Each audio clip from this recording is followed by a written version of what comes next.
ವಿಜಯ ಕರ್ನಾಟಕ ವೀಕ್ಷಕರಿಗೆ ಸ್ವಾಗತ. ನಾನು ಶಂಕರ್ ನಕೆತ್ತು. ಮೂರು ಮದುವೆ, ಮೂರು ಪತ್ನಿಯರು IAS. ಸಿನಿಮಾ ಕಥೆಯಂತಿದೆ ಲಕ್ಕಿ ಮ್ಯಾನ್ ಲೈಫ್. ಮೂರು IAS ಹುಡುಗಿಯರನ್ನ ಮದುವೆಯಾಗಿದೆ ಹೇಗೆ? ಮದುವೆ ಈ ಪದ ಸಾಮಾನ್ಯ ಹುಡುಗರ ಪಾಲಿಗೆ ಕಗ್ಗಂಟಾಗಿದೆ.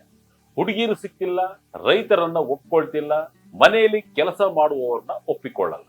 ಹೀಗೆ ನಾನಾ ಕಾರಣಗಳಿಂದ ಮದುವೆ ಆಗ್ತಿಲ್ಲ ಅನ್ನೋರು ಜಾಸ್ತಿ. ಇದಕ್ಕೆಲ್ಲ ಹಣೆ ಬರಹ ಅದೃಷ್ಟ ಬೇಕು ಅಂತಾರಲ್ಲ ಹಾಗೆ. ನಾನು ಯಾಕೆ ಇನ್ನು ಮದುವೆ ವಿಷಯ ಮಾತಾಡ್ತಿದ್ದೀನಿ ಅಂತೀರಾ? ಹುಡುಗಿರೇ ಸಿಕ್ತಿಲ್ಲ ಅನ್ನೋರು ಈ ಸಮಯದಲ್ಲಿ ಇಲ್ಲೊಬ್ಬ ಆಸಾಮಿ ಮೂರು ಮದುವೆ ಆಗಿದ್ದಾನೆ. ಹುಡುಗಿರೇ ಸಿಗ್ತಾ ಇಲ್ಲ, ಇದಕ್ಕೆಲ್ಲ ಹಣೆ ಬರಹ ಅದೃಷ್ಟ ಬೇಕು ಅಂತಾನೆ. ನಾನು ಯಾಕೆ ಈಗ ಮದುವೆ ವಿಷಯ ಮಾತಾಡ್ತಿದ್ದೀನಿ ಅಂತೀರಾ? ಹುಡುಗಿರೇ ಸಿಗ್ತಾ ಇಲ್ಲ ಅನ್ನೋ ಈ ಸಮಯದಲ್ಲಿ ಇಲ್ಲೊಬ್ಬ ಆಸಾಮಿ ಮೂರು ಮದುವೆ ಆಗಿದ್ದಾನೆ. ಅರೆ, ಇದರಲ್ಲಿ ಏನ್ ವಿಷಯ ಅಂತ ನೀವು ಕೇಳ್ಬೋದು. ಅಲ್ಲೇ ಇರೋದು ರೋಚಕ ಟ್ವಿಸ್ಟ್. ಮೂರು ಹುಡುಗಿಯರು ಕೂಡ IAS ಆಫೀಸರ್. ಶಾಕ್ ಆಯ್ತಲ್ವಾ? ಸಾಮಾನ್ಯವಾಗಿ ಮನುಷ್ಯನಿಗೆ ಅದೃಷ್ಟ ಒಮ್ಮೆ ಬಾಗಿಲು ಬಡಿಯುತ್ತೆ. ಆದ್ರೆ ಇವರ ವಿಷಯದಲ್ಲಿ ಅದೃಷ್ಟದ ಬಾಗಿಲು ಬಡಿಯೋದು ಮಾತ್ರವಲ್ಲ, ಬಾಗಿಲು ಮುರಿದುಕೊಂಡೇ ಒಳಗೆ ಬಂದಿದೆ. UPSC ಪರೀಕ್ಷೆ ಪಾಸ್ ಮಾಡೋದೇ ಒಂದು ಸಾಹಸ. ಅಂತದಲ್ಲಿ ಒಬ್ಬ IAS ಹುಡುಗಿಯನ್ನ ಮದುವೆ ಆಗುವುದು ಅಂದ್ರೆ ಅದು ಜಾಕ್ಪಾಟ್. ಬರೋಬ್ಬರಿ ಮೂರನೇ ಬಾರಿಗೆ IAS ಅಧಿಕಾರಿಯನ್ನೇ ಮದುವೆಯಾಗಿ ಹ್ಯಾಟ್ರಿಕ್ ಸಾಧನೆ ಮಾಡಿದ್ದಾರೆ. ಮಧ್ಯಪ್ರದೇಶದ IAS ಅಧಿಕಾರಿ ಅವಿ ಪ್ರಸಾದ್ ರವರ ಲೈಫ್ ಈಗ ಸೋಷಿಯಲ್ ಮೀಡಿಯಾದಲ್ಲಿ hot topic. Third time lucky ಅನ್ನೋ ಮಾತನ್ನ ನಿಜ ಮಾಡಿರುವ ಈ ಲಕ್ಕಿ ಆಫೀಸರ್ಸ್ ಕಥೆ ಏನು? IAS ಹುಡುಗಿಯರು ಇವರನ್ನ ಒಪ್ಪಿದ್ದು ಹೇಗೆ? ಬನ್ನಿ ಮೂರು ಮದುವೆಯ ಕಥೆಯನ್ನ ನೋಡ್ಕೊಂಡು ಬರೋಣ.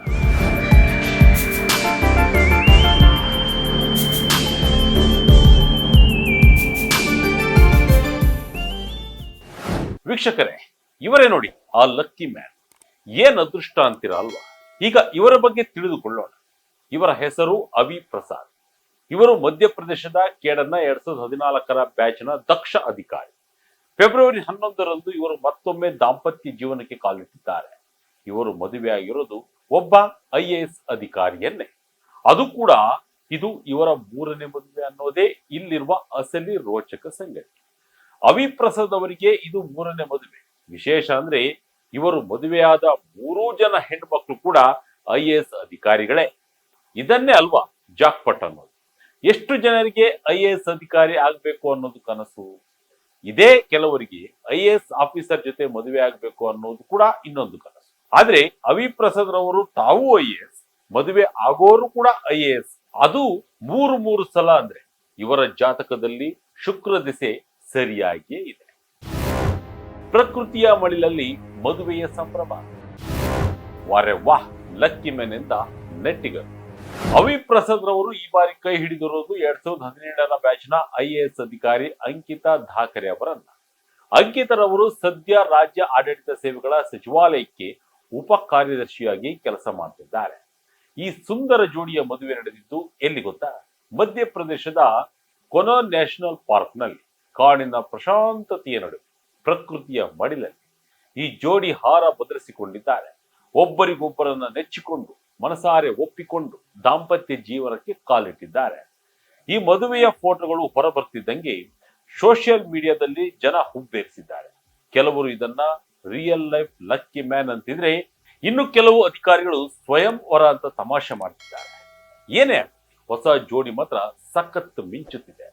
ಕುಟುಂಬಸ್ಥರು ಬಂಧು ಮಿತ್ರರಿಗೂ ಈ ಜೋಡಿಗೆ ಶುಭಾಶಯ ಕೋರಿದ್ದಾರೆ. ಯಾವ ಸಿನಿಮಾಗೂ ಕಡಿಮೆ ಇಲ್ಲ ಹಿಂದಿನ ಲವ್ ಸ್ಟೋರಿ. ಈಗ ಏನ್ ಮಾಡ್ತಿದ್ದಾರೆ ಮಾಜಿ ಪತ್ನಿಯರು? ಆದ್ರೆ ವೀಕ್ಷಕರೇ, ಈ ಲಕ್ಕಿ ಹುಡುಗನ ಲವ್ ಸ್ಟೋರಿ ಇಲ್ಲಿಗೆ ಮುಗಿಯಲ್ಲ. ಈ ಹ್ಯಾಟ್ರಿಕ್ ಮದುವೆಯ ಹಿಂದಿನ ಇತಿಹಾಸ ಕೂಡ ಅಷ್ಟೇ ಕುತೂಹಲಕಾರಿಯಾಗಿದೆ. ಬನ್ನಿ ಫ್ಲಾಶ್ ಬ್ಯಾಕ್ ಹೋಗೋಣ. ಅವಿ ಪ್ರಸಾದ್ ಮೂಲತಃ ಉತ್ತರ ಪ್ರದೇಶದ ಸೀತಾಪುರ ಜಿಲ್ಲೆಯವರು. ಇವರ ಹಿನ್ನೆಲೆ ಕೂಡ ಸಾಧಾರಣದಲ್ಲ. ಇವರ ತಾತ ತಾಂಬೇಶ್ವರ್ ಪ್ರಸಾದ್ ಅಲಿಯಸ್ ಬಚ್ಚಾ ಬಾಬು ಮಾಜಿ ಪ್ರಧಾನಿ ಚೌಧರಿ ಚರಣ್ ಸಿಂಗ್ ರವರ ಸರ್ಕಾರದಲ್ಲಿ ಮಂತ್ರಿಯಾಗಿದ್ದು. ಅಂದ್ರೆ ಪೊಲಿಟಿಕಲ್ ಫ್ಯಾಮಿಲಿ ಬ್ಯಾಕ್ ಗ್ರೌಂಡ್ ಕೂಡ ಇದೆ. 2013ರಲ್ಲಿ UPSC ಕ್ಲಿಯರ್ ಮಾಡಿ IPSಗೆ ಆಯ್ಕೆಯಾಗಿದ್ದರು.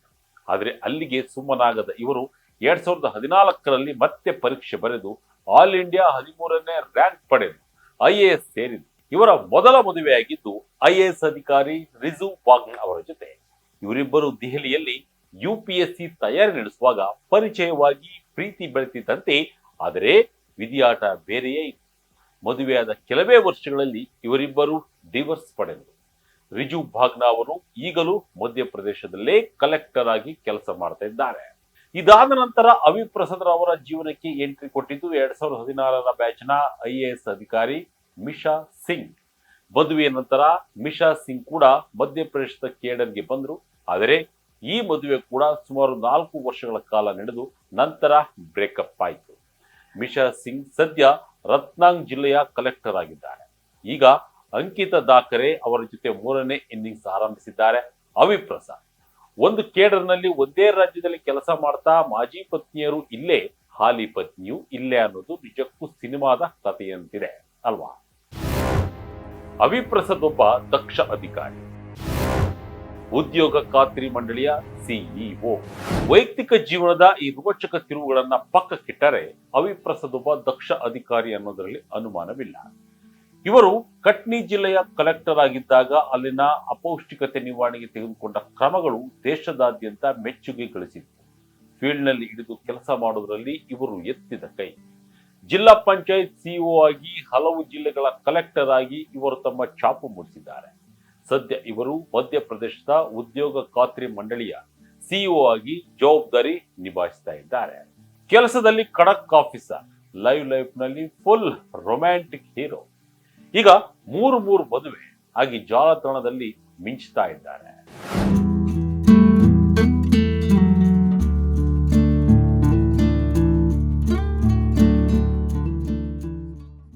ಈ ಸುದ್ದಿ ಹೊರ ಬೀಳ್ತಿದ್ದಂತೆ ನೆಟ್ಟಿಗರು ಸುಮ್ಮನೆ ಇರ್ತಾರ? ತರೇಹವಾರಿ ಕಮೆಂಟ್ಗಳ ಸುರಿಮಳೆಯೇ ಆಗ್ತಾ ಇದೆ. ಒಬ್ಬರಿಗೆ ಒಂದು ಸಿಗಲ್ಲ, ಇವರು 3 IAS ಆಫೀಸರ್ನ ಮದುವೆಯಾಗಿದ್ದಾರೆ. ಏನು ಪುಣ್ಯ ಮಾಡಿದ್ರು ಅಂತ ಕೆಲವರು ಹೊಟ್ಟೆ ಕಿಚ್ಚು ಪಟ್ಕೊಳ್ತಿದ್ದಾರೆ. ಇನ್ನು ಕೆಲವರು 3rd ಟೈಮ್ ಲಕ್ಕಿ ಅಂತಾರಲ್ಲ, ಈ ಬಾರಿ ಆದ್ರೂ ಇವರ ದಾಂಪತ್ಯ ಜೀವನ 100 ಕಾಲ ಚೆನ್ನಾಗಿರ್ಲಿ ಅಂತ ಹಾರೈಸ್ತಿದ್ದಾರೆ. ಕೆಲವರಂತೂ ನೀನೇ ಲಕ್ಕಿ ಬಿಡುಗುರು ಎಂದು ಹೇಳ್ತಿದ್ದಾರೆ. ಏನೇ ಆಗಿ ಅವಿ ಪ್ರಸಾದ್ ರವರ ಈ ಹ್ಯಾಟ್ರಿಕ್ ಮದುವೆ ಮಾತ್ರ ಈಗ ಜಾಲತಾಣದಲ್ಲಿ ಹಾಟ್ ಟಾಪಿಕ್ ಆಗಿದೆ. ಆದ್ರೆ ಹಳೆ ಹೆಂಡತಿಯರಿಂದ ಯಾಕೆ ಡೈವರ್ಸ್ ಆಗಿದೆ ಅನ್ನೋದು ಎಲ್ಲೂ ಕೂಡ ರಿವೀಲ್ ಆಗಿದೆ. ಏನೇ ಹಳೆಯ ಕಹಿ ಘಟನೆಗಳೆಲ್ಲ ಮರೆತು ಹೊಸ ಜೋಡಿ ಅಂಕಿತಾ ಮತ್ತು ಅವಿ ಪ್ರಸಾದ್ ಅವರ ದಾಂಪತ್ಯ ಜೀವನ ಸುಖಮಯವಾಗಿದೆ ಎಂದು ನೆಟ್ಟಿಗರು ಸೇರಿದಂತೆ ಅವರ ಕುಟುಂಬವೂ ಹಾರೈಸಿದೆ. ನೀವೇನಂತೀರ ವೀಕ್ಷಕರೇ? ಈ IAS ಆಫೀಸರ್ ನಿಜಕ್ಕೂ ಲಕ್ಕಿ ಬಾಯ್ನ ಅಲ್ವಾ? ನಿಮ್ಮ ಅನಿಸಿಕೆಗಳನ್ನ ಕಮೆಂಟ್ ಮಾಡಿ ತಿಳಿಸಿ. ಇದಾಗಿತ್ತು ಈ ಕ್ಷಣದ ಇಂಟ್ರೆಸ್ಟಿಂಗ್ ಸ್ಟೋರಿ. ಇದೇ ರೀತಿಯ ಸ್ಟೋರಿಗಾಗಿ Vijaya Karnataka website, YouTube page, Facebook page follow ಮಾಡ್ತಾ ಇರಿ. ಧನ್ಯವಾದ.